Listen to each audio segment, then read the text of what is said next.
Yo, what's up? Jason Breakdown here with the Portuguese Brothers. I got another little tip for us applying to the front rack and a lot of that turtle shell back positioning that we tend to get when we're squatting some pretty heavy loads.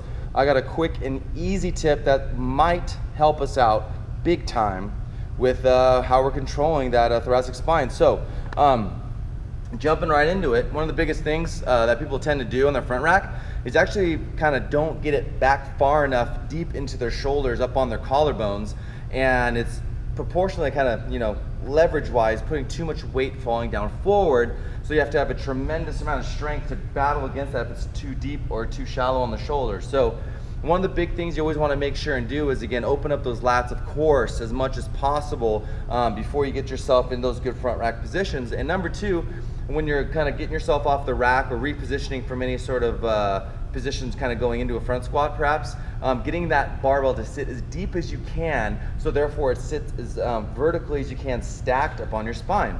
So a lot of people take kind of first pick when they get on here, and they'll kind of get it a little bit too far forward on the shoulders, so it rests, basically right on the top of the chest, and automatically it kind of wants to pull us down into that flex position here where we want to really get ourselves open. So a simple quick tip is make sure you get yourself as deep as you can back there, and take a couple times to attempt, especially when you have heavy loads, to get as deep as you can back in that collarbone back here. So now it sits nice and easy on top of my cage here, where it's very comfortable to keep my chest up and everything stacked on top of my spine. Quick tip is just make sure and you get yourself smashed in far deep here. Then we crank around and elevate your shoulders. So feel that little shoulder shrug into play so I can stay deep in that shoulder groove and I don't end up slipping out and down a little bit where it tends to bring me down. So quick tip on that.